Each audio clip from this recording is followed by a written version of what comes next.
Assalamualaikum warahmatullahi wabarakatuh.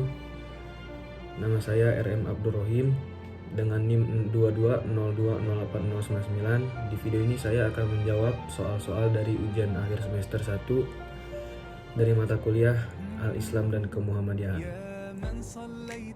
Soal yang pertama, jelaskan bagaimana sejarah penguasaan ilmu pengetahuan dalam Islam, lalu fase kemunduran umat Islam hingga terjadinya pemisahan antara ilmu dan agama di Barat. Sejarah manajemen ilmiah dalam Islam. Kata ilmu berasal dari bahasa Arab, ilmu yang berarti ilmu al-ma'rifah, kemudian berkembang menjadi ilmu tentang hakikat sesuatu yang dipahami secara mendalam dari asal kata sains, kemudian diindonesia menjadi pengetahuan. Dalam perspektif Islam, ilmu adalah ilmu yang mendalam yang merupakan hasil usaha terus para ulama atau mujtahid dalam urusan duniawi dan akhawi yang bersumber dari wahyu Allah. Kemunduran umat Islam. Kemunduran peradaban Islam dimulai di Baghdad, ibu kota baru. Tentara Mongol yang dipimpin oleh Hulagu Khan menyerang dan menghancurkan Abbasiyah dan pusat peradaban Islam pada tahun 1258. Tentara Mongol yang dipimpin oleh Hulagu Khan menyerang Baghdad setelah Khilafah Abbasiyah. Al-Mu'tasim menolak untuk menyerah. Serangan Hulagu Khan brutal dan terjadi pembantaian lebih dari 1 juta orang di Baghdad. Tindakan brutal itu menghancurkan peradaban Islam secara fisik, psikologis, sosial, politik, dan budaya. Kejatuhan Baghdad ke tangan bangsa Mongol tidak hanya mengakhiri kekhilafahan Abbasiyah, tetapi juga memulai kemunduran peradaban Islam ketika pusat pembelajaran Islam dihancurkan. Setelah menaklukkan Baghdad dan Iran, tentara Mongol kemudian bergerak ke Mesir untuk menaklukkan dinasti Mamluk atau Mamalik yang berkuasa saat itu. Namun upaya tentara Mongol gagal dalam pertempuran Ain Jalut yang terjadi pada 15 Ramadan atau 13 September 1260. Sejak itu hingga 85 tahun kemudian, dunia Arab berada di bawah kendali Mongol di bawah kekuasaan dinasti Khan, yang kehadirannya semakin membawa kehancuran bagi dunia Islam. Pemisahan ilmu pengetahuan dan agama. Sejarah awal ilmu pengetahuan di Indonesia tidak mengenali perbedaan dan dikotomi antara pengetahuan agama dan non-agama. Semua ilmu yang bersumber dari nilai-nilai masyarakat setempat kemudian dijadikan sebagai acuan dan pedoman dalam kehidupan sehari-hari. Perkembangan pengetahuan mendorong seseorang menuju atau menjauh dari nilai-nilai umum masyarakat. Pilihan ini dinilai wajar karena kemampuan memenuhi kebutuhan seseorang sepertinya tidak berhubungan dengan nilai-nilai orang lain. Uniknya, mereka tetap memegang nilai-nilai religius yang sakral hingga harus dilestarikan dan dijadikan acuan bila diperlukan. Kedatangan penjajah Belanda dan bangsa penjajah lainnya membawa angin kencang perubahan bagi Indonesia. Selain itu, masa pencerahan berkembang di banyak negara saat itu, yang juga membawa perubahan persepsi masyarakat terhadap nilai-nilai budayanya. Orang-orang penuh iman untuk memisahkan diri dari ilmu yang mereka yakini sampai sekarang. Soal nomor 2, jelaskan oleh saudara bagaimana kritik Islam dalam melihat perkembangan ilmu pengetahuan di Barat yang cenderung bebas nilai dan tanpa moral, bahkan meniadakan Tuhan dalam ilmu pengetahuan. Syed Hossein Nasr, seorang ahli sejarah sains Islam, mengkritik sains Barat modern sebagai bagian yang tidak terpisahkan dari peradaban dan budaya Barat itu sendiri. Dalam ilmu yang suci menurut Nasr, realitas pada mulanya berupa wujud, ilmu dan kebahagiaan spiritual atau kudroh, hikmah dan rahmat. Ketiganya berasal dari Maha Suci. Mereka suci, namun seiring berjalannya waktu sains menjadi terpisah dari keberadaan dan kebahagiaan. Dan akhirnya sains menjadi tumpul. Era desentralisasi ini dimulai di Barat sejak zaman Renaissance, yang diperkarsai oleh seorang ilmuwan yang dianggap sebagai bapak filsuf modern, yaitu Descartes. Dalam mencari landasan baru bagi ilmu pengetahuan, Descartes menuntut penggunaan akal sebagai objek pemikiran, bukan wahyu atau intelek yang merupakan fungsi hati manusia. Frasa terkenalnya cogito ergo sum, berarti saya berpikir maka saya ada. Aku yang dimaksud tidak mengacu pada Tuhan, tetapi pada manusia sebagai subjek.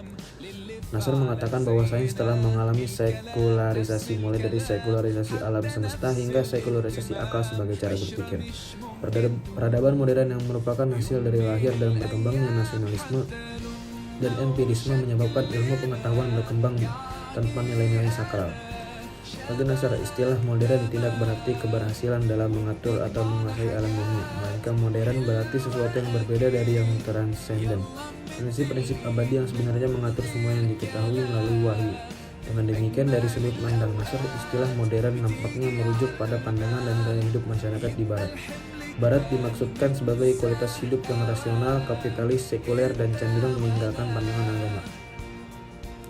Pendapat Nasr tentang terminologi Barat agak berbeda dengan Al-Attas.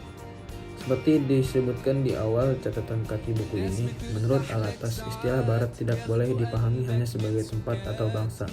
Meskipun tempat dan bangsa yang dimaksud, namun Barat sebenarnya lebih tepat dipahami sebagai pandangan dunia, yaitu yang merupakan refleksi pikiran tentang sifat alam semesta. Lahir secara evolusioner selama 2000 tahun, pemikiran Barat merupakan peran campuran antara tradisi sejarah Yudeo-Kristen dan tradisi budaya Yunani Romawi yang kemudian dipadukan dengan tradisi dan budaya kuno yang dibentuk oleh unsur-unsur etnis masyarakat Celtic, Galia, Jermanik, dan Slavia, beserta suku-suku yang mendiami semua benua Eropa Barat dan Timur, termasuk keturunannya yang tersebar di Inggris dan Irlandia, benua Amerika dan Australia. Jika Al-Attas menantang Barat sebagai pandangan dunia yang 180 derajat berbeda dengan Islam, Nasr menyamakan dunia Barat dengan modernitas materialistis dan mengkontraskannya dengan tradisionisme transendental dunia Timur. Secara umum, menurut pengamatan Nasr, dua tragedi sedang melanda dunia, satu di Barat dan satu di Timur. Di Barat, krisis peradaban modern yang merupakan produk Barat terasa paling kuat karena terkait dengan bentuk lingkungan yang berbeda. Namun hingga saat ini, krisis tersebut belum juga teratasi. Padahal ide untuk menyelesaikan masalah ini menjadi faktor tambahan yang menyebabkan krisis lainnya. Sebagai bagian dari manajemen krisis, orang didorong untuk mengendalikan nafsunya menjadi seorang humanis yang rasional. Kritik Nasr terhadap kehidupan modern didasarkan pada ketidakpuasannya terhadap studi sarjana dan pasca sarjana di Barat. Selama berada di Iran, Nasr dengan didikan agamanya terbiasa dengan dasar dan spiritualitas Al-Quran sebagai rujukan ilmu. Namun di Barat, kedua hal tersebut telah disingkirkan dan peran masyarakat dalam memastikan kebenaran sangat dominan. Dengan pandangan yang berbeda dari setiap orang, kebenaran di Barat adalah relatif. Ketika orang Barat mendefinisikan nilai-nilai kebenaran untuk diri mereka sendiri, mereka menolak hal-hal spiritual, sakral, atau metafisik. Setidaknya mereka menghilangkan unsur-unsur transendental dari kehidupan sehari-hari, hanya menyisakan ruang untuk itu dalam kehidupan pribadi. Soal nomor 3, jelaskan respon cendekiawan Muslim mengenai pentingnya Islamisasi pengetahuan. Menurut Syed Hasan Nasr, nomor 1, pandangan duniawi tentang alam semesta di mana tidak ada zat Tuhan dalam urutan alami. Alam tidak lagi seperti ayat-ayat Tuhan, tetapi makhluk yang mandiri. 2. Alam digambarkan secara mekanis sebagai mesin dan jam. Tentu saja sesuatu yang benar-benar dapat ditentukan dari prediksi yang menyebabkan lahirnya masyarakat industri modern dan kapitalisme. 3. Rasionalisme dan empirisme. 4. Pewaris dualisme Descartes yang mensyaratkan pemisahan subjektif, prekognitif, dan objek yang diketahui. 5. Pemanfaatan alam sebagai sumber kekuasaan dan penguasaan. Sedangkan konsep ilmu menurut Fazlur Rahman, sains tidak dapat diislamkan karena tidak ada kejahatan dan dalam sains. Satu-satunya masalah adalah eksploitasi. Sains memiliki dua kualitas, seperti pedang bermata dua yang harus digunakan dengan hati-hati, dan sangat penting untuk bertanggung jawab dan sangat penting untuk menggunakannya dengan benar saat Anda mendapatkannya. Sedangkan menurut Ismail Raji Al-Faruji, karena dualitas sistem pendidikan, sains modern menjadi penyebab kemunduran umat Islam dalam berbagai dimensi. Di satu sisi, sistem pendidikan Islam mengalami penyempitan makna dalam berbagai dimensinya. Di sisi lain, pendidikan sekuler sangat membentuk kesadaran umat Islam. Oleh karena itu, mengatasi dualisme sistem pendidikan merupakan tugas terbesar yang dihadapi umat Islam pada abad ke-15. Al-Fargi berkesimpulan bahwa sistem pendidikan harus direformasi dan dualisme sistem pendidikan harus dihapuskan dan dipadukan dengan jiwa Islam sehingga dapat berfungsi sebagai bagian integral dari paradigmanya. Sedangkan menurut Syekh Muhammad Naqib, menurutnya tantangan terbesar bagi umat Islam adalah ilmu pengetahuan modern yang tidak netral yang telah disusupi dalam asumsi agama, budaya, dan filosofis yang benar, berasal dari refleksi kesadaran dan pengalaman manusia Barat. Jadi, sains modern diislamkan. Westernisasi sains memang demikian menimbulkan keraguan dan asumsi tingkat metodologi ilmiah. dan menjadikannya alat epistemologis yang valid dalam sains. B. Westernisasi ilmu pengetahuan tidak didasarkan pada wahyu dan iman agama, tetapi dibangun di atas tradisi budaya yang semakin kuat. Spekulasi filosofis tentang kehidupan duniawi, fokus pada manusia sebagai makhluk rasional. Oleh karena itu, sains pengetahuan dan nilai-nilai etika dan moral ditentukan oleh hubungan manusia terus berubah.